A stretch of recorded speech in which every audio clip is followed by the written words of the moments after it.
অভিনব প্রতারণা। অনুষ্ঠান উপলক্ষে মাছ মাংস সবজি কেনার নাম করে হাজার হাজার টাকা প্রতারণা। টাকা খুইয়ে এলাকার দুটি বাজারের ব্যবসায়ীদের মাথায় হাত।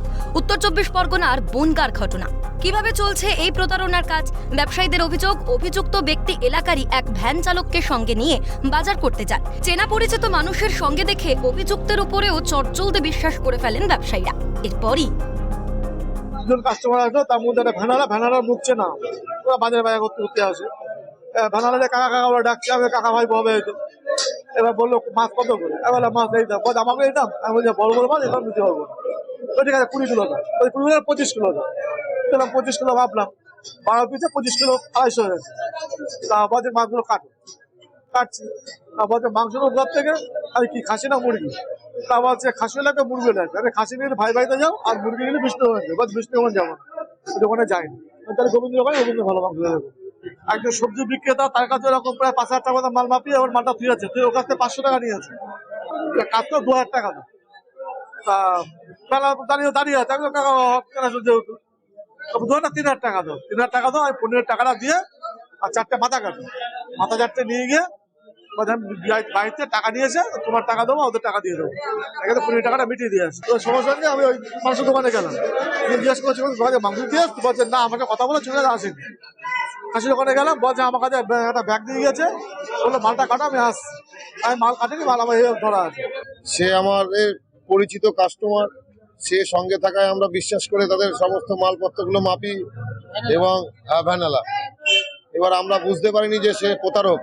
সে সমস্ত আমাদের 5-6 হাজার টাকার মাল নিয়ে মেপে রেখে দিয়েছে, রেখে দিয়ে টাকাও দেয়নি, আর উল্টে নগদ টাকা ধার নিয়ে গেছে। কিন্তু আমরা নগদ 500 টাকা নিয়েছিল, কিন্তু সে টাকাটা দেয়নি।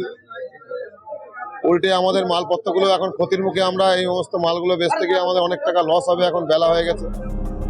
বনগাঁ নিউ মার্কেটের পর একই কায়দায় গোপালনগর ট বাজারে প্রতারণা। আমাকে বলছে তাহলে আমি 15 কিলো মতো মাছ নেব, তা কেটে কুটে দিতে হবে। যে হ্যাঁ কেটে দেবে। তা প্রথমে 15 কিলো মাছ মাপলো, পরবর্তীতে 20 কিলো মাপলো। বললো তো হবে না, 200 পিস মাছ লাগবে, 20 কিলো মাছ দিলাম। যে ভাই তাহলে মাছটা কাটেন, আসছানো হয়ে গেছে। আমি তাহলে মাছটা কাটবো? বলছে আমি এই দোকানে মাংস নিচ্ছি, মাংসের দোকান থেকে এসে তারপরে কাটবেন। বলে ঘুরে এসে বলছে হ্যাঁ মাছ কাটেন, আমাকে আর 1000 টাকা দেন। যে টাকা, নগদ টাকা।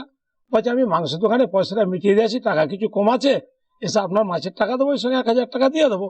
এবার ওনার সঙ্গে যে একটা লোক ছিল ভ্যানালা, তাকে আমি মোটামুটি চিনি। আমি তাকে বললাম 1000 টাকা চাচ্ছে, তা কি দেবো? ও তখন বললো হ্যাঁ স্টেশনে বাড়ি। আমি ভ্যানালাকে চিনি বলে আমি 1000 টাকাও দিলাম। এবার ভদ্রলোক এই জন্য মাংসের দোকানে আর যায়নি, অপোজিটে যাচ্ছে। আমার সন্দেহ হলো, আমি তাড়াতাড়ি মাংসের দোকানে গেলাম, আমার বাজারে গিয়ে বলছে তোমার দোকানে কি মাংস নিয়েছে? এরকম লম্বা করে একটা লোক বলছে কই না তো নেইনি। তখন আমার সন্দেহ হয়েছে, আমি তাড়াতাড়ি করে বাস স্ট্যান্ডের দিকে গেছি, গিয়ে আমি ওই লোককে আর কোনো খুঁজে পাইনি।